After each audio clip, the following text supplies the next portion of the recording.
Assalamualaikum murid-murid. Apa khabar semua? Moga semuanya dalam keadaan sihat. Baiklah, kita akan teruskan lagi pelajaran kita bab fiqh dalam tajuk berpuasa. Kita masih lagi bab puasa ya. Cuma hari ini kita akan membincangkan perkara-perkara sunat ketika puasa. Ya. Tajuk kita perkara-perkara sunat ketika puasa. Bila sebut perkara-perkara sunat, murid-murid kena tahulah benda-benda sunat ni benda-benda yang disukai oleh Allah. Jadi bila disukai, kita cuba cari jalan untuk kita melakukan perkara-perkara sunat ketika kita berpuasa. Apa dia? Mari kita tengok sama-sama sunat ketika berpuasa. Pertama apa dia? Bersahur. Bila bersahur ni? Waktu malam. Memang malas kita nak bangun, tapi oleh kerana kita ingat benda-benda sunat ni Allah suka. Jadi kenapa kita elakkan untuk bangun sahur? Jadi kekuatan di sini kita nak rebutkan perkara sunat tu ya. Kita buat, kita dapat pahala. Jadi bangunlah. Kalau malas pun sangat-sangat, minumlah seteguk air atau sebiji kurma. Bangun juga. Kenapa? Nak dapatkan sunat tu. Nak dapatkan pahala dari Allah. Allah suruh buat, kita buat. InsyaAllah boleh. Senang je tu. Seterusnya yang kedua, memulakan berbuka dengan makanan yang manis. Bila sebut manis, contoh dia kita makan 3 biji kurma. Itu sunat lah ya. Kita makan yang manis tu 3 biji kurma. Cuba cari jalan lah. Boleh nak makan yang lain, tapi nak dapat yang sunat tu eloknya kita makan kurma lah. InsyaAllah boleh kita buat. Sebab itulah bulan Ramadan kita nampak ada jual kurma. Berbeza dengan bulan-bulan yang lain. Sebab nak rebutkan ni perkara sunat ni, manis masuk di sini, kita ambil kurma lah ya. Okay. Seterusnya yang ketiga, membanyakkan membaca Al-Quran dan berzikir. Jadi kalau selalu kita tak ada baca Al-Quran di siang hari, dari bulan Ramadan ni kita cubalah atur diri kita supaya kita dapat membanyakkan membaca Al-Quran. Ambillah lepas Zuhur, Asar, Maghrib, Isyak, Subuh. Kita atur diri kita pada masa tu. Kalau dah penat pula mengaji, kita baring sambil kita berzikir. Zikirlah apa-apalah. Ya Allah, Subhanallah, Alhamdulillah, apa-apa saja kamu nak zikir. InsyaAllah boleh buat. Sebab fadilat dia, kita nak rebut fadilat dia, kelebihan dia kalau kita buat dalam bulan Ramadan ni kan. Jadi kita cuba buat. Boleh sebenarnya dari kita sebenarnya. Kita dah belajar, kita dah tahu kan, inilah pahala kita. Masa kita hidup, kita tanam tanaman kita masa kita hidup. Di akhirat nanti kita petik. Nampak, kita kan dah tahu. Jadi kita nak buat tu dah ada ilmu. Jadi memang kita akan buat. Kerana apa kita buat? Sebab kita faham. Kita faham inilah tanaman syurga. Jadi nanti kita dekat syurga seronok nak petik buah-buahan ni. Zikir kita tu ya. Dan ajak mak, ajak ayah, ajak kakak, ajak atuk, ajak sama-sama. Ajak. Yang seterusnya yang keempat, mengerjakan perkara-perkara kebajikan dan meninggalkan perkara-perkara yang mungkar. Benda-benda tak baik jangan buat. Itu dah Ustazah kata tadi ajak tok ni ayah berzikir. Jangan asyik nak tengok TV je. Boleh tengok TV, main game boleh, tak salah. Tapi kan kita dah tahu Allah kan suka orang-orang yang buat ini. Jadi kita habiskan masa kita dalam bulan puasa ni kita buat perkara-perkara, baca Qurannya, berzikirnya. Sebab dia kata jangan, perkara-perkara mungkar ni jangan dibuat. Mengumpat, mengata, bergaduh, jangan-jangan jauhkan. Ni kita yang atur, orang tak boleh atur.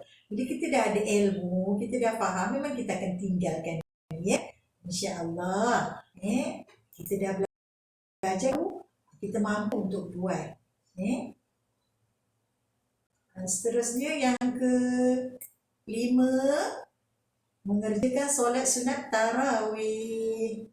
Ni bulan Ramadan je ada solat sunat tarawih ni, ya. Kenapa ada ni? Sebab Allah nak bagi pahala. Nak bagi pahala pada siapa? Pada ustazah, pada kamu, ibu bapa kamu, keluarga ustazah, muslimin muslimat, mukminin mukminat. Itulah bulan Ramadan ni ada satu namanya solat sunat tarawih. Dia suruh buat sebab nak bagi pahala. Nak bagi pahala. Pahala tu besok kita ambil masa kita dalam syurga. Jadi kenapa kita tak nak buat? Kan? Kita dah tahu kan benda-benda sunat. Di akhirat, kata guru ustazah, di akhirat nanti kita menyesal. Kenapa menyesal? Menyesal perkara sunat kita tak buat. Perkara wajib, guru ustazah kata, semua orang buat perkara wajib. Perkara sunat ni orang berkira. Kenapa berkira? Sebab dia buat dapat pahala, dia tinggalkan tak mengapa kan. Jadi orang berkira tak nak buat. Ketika tu guru ustazah kata baru kita menyesal tak nak buat. Jadi ustazah dah bagi tahu kan? Ya, dah bagi tahu. Jadi tanggungjawab ustazah, tanggungjawab kamu untuk buat. Jadi sama-sama kita buat. Insya-Allah di akhirat nanti kita mendapat sesuatu kebaikan sebab kita jaga bab sunat ni. Dia benda-benda ni sunat, tak buat pun tak apa, tapi oleh kerana kita dah faham, sudah dah bagi tahu yang membezakan kita besok dalam kubur ni lah perkara-perkara sunat ni. Yang wajib semua orang buat. Yang sunat ni orang berkira, orang tak nak buat. Baru ketika tu menyesal. Jadi mari kita lembutkan membuat perkara-perkara sunat. InsyaAllah Ustazah yakin murid-murid mampu untuk buat. Okey, seterusnya yang ke-6, melambatkan makan sahur. Maksud melambat ni kalau subuh pukul 5, pukul 5:30 kan. Kalau lambat sangat nanti kan susah tercekik nak makan, nak kunyah-kunyah lagi kan.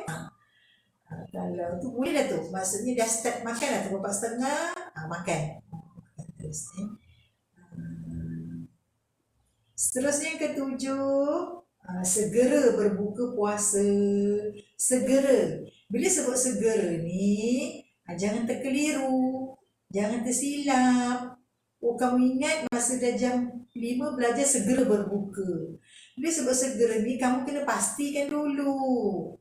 Apa maksud pastikan dulu? Kan kamu boleh tahu sekarang ada takwim jadual Zuhur dah masuk, asar, maghrib, isyak, subuh kan ada jadual tu kan.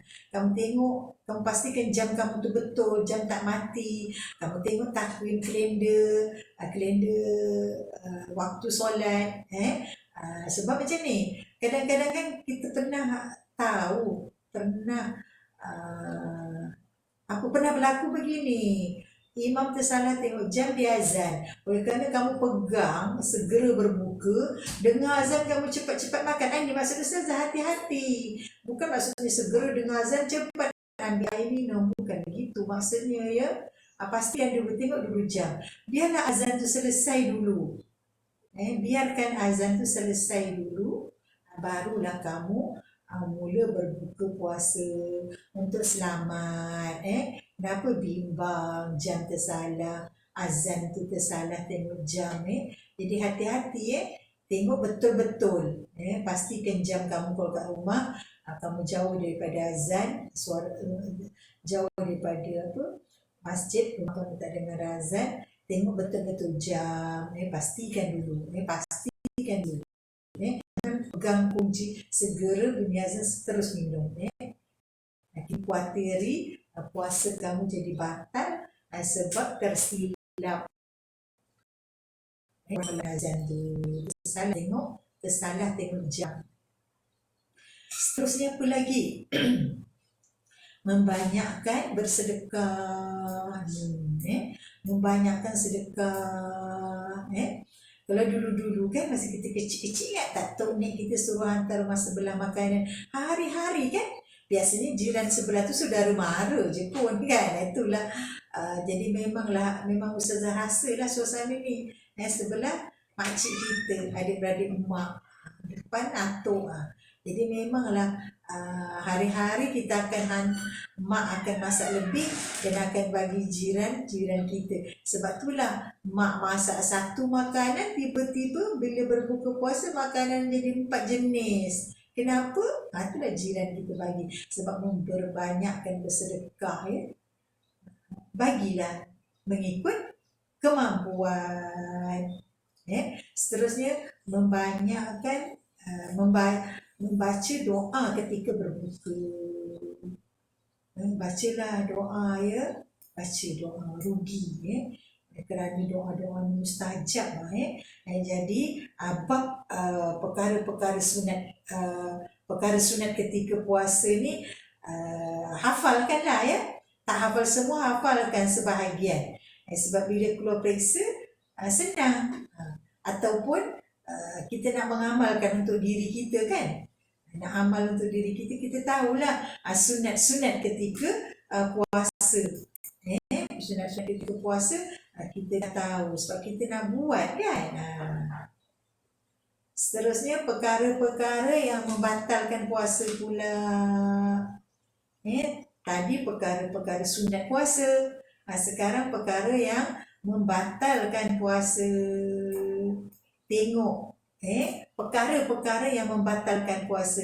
Kenapa terjadinya puasa seseorang tu batal? Bila batal kena qada, kena ganti balik semula ya.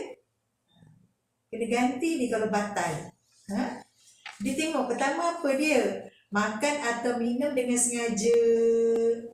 Tahu sengaja? Dia tengok sedapnya kuih dia saja makan, batal puasa dia. Berbeza dengan terlupa. Berbeza dengan tak sengaja, tak sedar yang dia puasa. Kerana seronok sangat tengok makanan tu sedap, dia ambil dia makan. Atau dia sedang bagi adik dia makan, mak dia suruh bagi adik makan, dia bagi adik dia makan. Adik dia makanlah makan. Last kali adik dia tak nak dah. Dia kata sayang dia makan, dia suap dia, adik dia pusing kiri. Ini last makanan tu sedap adik dia tak nak lah, dia kata sayang, dia kata. Jadi dia kata sayang, dia terus masuk mulut dia dengan tak sengaja. Ini dia tak sengaja tau, puasa dia tidak batal dia tak sengaja. Dia kata kesiannya sayang makanan yang adik dia tak nak, dia suruh adik dia tak nak. Jadi dia tak sedar, dia layan adik dia, tak sedar dia pergi masuk mulut dia makan. Allahu Akbar. Dia kata aku puasa dia tidak batal sebab tidak sengaja. Seterusnya tengok memasukkan sesuatu ke dalam rongga badan. Apa dia rongga badan kita ni? Hidung, telinga, mulut, tempat buang air besar, tempat buang air kecil. Ini maksudnya rongga badan kita. Jadi dia pergi masukkan sesuatu, masukkan batu ke, dia masukkan kacang ke dekat rongga yang terbuka tu tadi. Dia masukkan kat hidung ke, kat telinga ke, kat mulut ke, tempat buang yang besar ke, tempat buang yang kecil, dia masukkan. Batal puasa dia. Walaupun dia masukkan batu dalam tempat buang yang besar dia, tak ada pun apa-apa kan. Pasal tidak mendatangkan kenyang ke? Tidaklah. Tidak, tapi dia masukkan batal puasa. Sebab apa? Memasukkan sesuatu ke dalam rongga badan. Apa maksud rongga badan? Hidung, telinga, mulut, tempat buang yang besar, tempat buang yang kecil. Batal puasa dia ya. Batal puasa ya. Berbeza dengan diinjek, dia cucuk dekat bahu dia. Batal tak puasa? Tak batal. Kenapa tak batal? Sebab itu bukan rongga terbuka. Yang saya sebut tadi rongga terbuka. Lubang hidung, telinga, mulut, tempat buang besar, besar atau buang kecil. Satu lagi dia cabut gigi, dia cocok kan dekat bawah tempat gigi tu kan. Ini dia cocok tu, puasa tak batal sebab dia bukan masuk ke dalam rongga, terbuka dalam tekak tu, tak termasuk ya. Dia cuma cocok saja. Puasa dia tak batal. Dia akan jadi batal dia telan. Dia telan air ludah yang bercampur darah tu. Sebab sebar tak rasa kan, dia telan, tu batal. Kalau dia cocok, setakat cocok je cabut gigi, puasa tak batal sebab dia tak masuk. Okey. Seterusnya, batal puasa. Ingat batal puasa muntah dengan sengaja. Macam mana maksud muntah dengan sengaja ni? Begini. Dia jolok tekak dia pakai jari dia. Dia rodok tekak dia. Dia cocok tekak dia rodok tekak dia. Lepas tu dia muntah. Itulah maksud dengan sengaja. Ini batal puasa. Berbeza dengan dia mabuk laut darat. Dia tak pernah naik kapal. Kapal laut daripada Labuan ke Brunei. Mabuk, muntah. Yang itu tidak ya. Itu kerana mabuk laut sebab dia orang Semenanjung, dia tak pernah pun naik kapal laut kan. Tiba-tiba dalam bulan Ramadan dia naik kapal laut nak ke Brunei. Lepas tu tak biasa kan, muntah. Yang ni tak batal sebab tidak sengaja. Keempat, mabuk atau pingsan sepanjang hari. Mabuk atau pingsan sepanjang hari. Pingsan ni macam mana? Dia tak sedar contoh bersukan pagi-pagi, tiba-tiba pingsan. Pingsan tak sedar sampai ke petang. Batal lah puasa dia. Yang ni batal ni kena kadak ni kadak. Seterusnya yang keenam, bersetubuh pada siang hari. Apa bersetubuh, berjima suami isteri melakukan hubungan jenis pada siang hari, batal puasanya. Kena denda lagi, kena kifarah lagi ya. Okey. Janganlah kita lakukan waktu siang hari. 7, berbuka sebelum waktunya. Apa maksud berbuka sebelum waktunya? Belum masuk waktu. Itu maksudnya belum masuk waktu, berbuka sebelum waktunya. Contohlah tadi saya kata azan berbunyi, diingatkan rupanya imam tersalah tengok jam, belum lagi masuk waktu. Batal puasa, kena kadak tu ya, kena ganti ya. Walaupun imam yang salah, bukan kita yang salah. Sebab tu saya dah pesan tadi kan, hati-hati. Tengok dulu betul-betul jam. Yakin betul-betul. Sebab sekarang ni macam-macam kan, boleh berlaku. Seterusnya yang ke-8, keluar mani dengan sengaja. Macam mana maksudnya keluar mani dengan sengaja? Bulan puasa dia tengok gambar-gambar yang lucah, sehingga menaikkan syahwat, maka terkeluarlah air mani, maka batallah puasa dia. Contoh. Lepas tu ke-9, keluar darah haid dan nifas.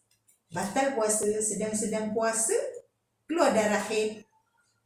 Maka puasa pada hari itu batal. Tiba-tiba nak sembahyang zuhur, ada darah haid. Ataupun nak sembahyang asar, ada darah haid. Batal puasa. Nifas, beranak dia. Dalam puasa yang ketiga, bersalin. Ada darah nifas tu. Dia beranak, ada darah nifas, maka batal puasa. Batal puasa. Yang murtad. Apa dia murtad? Murtadlah asal dia bukan Islam, dah kahwin masuk Islam, entah apa masalah, gaduh, bercerai, keluar Islam, masuk balik semula, masuk balik agama asal, jadi batal puasa dia. Okey, seterusnya puasa yang telah batal wajib diganti. Ini qada, kena qada ya, kena ganti ya. Contoh datang darah haid, nifas tadi ya. wajib berbuka, haram berpuasa, kena qada. Menelan air liur tidak membatalkan puasa. Tapi jangan kamu kumpul ya. Maksudnya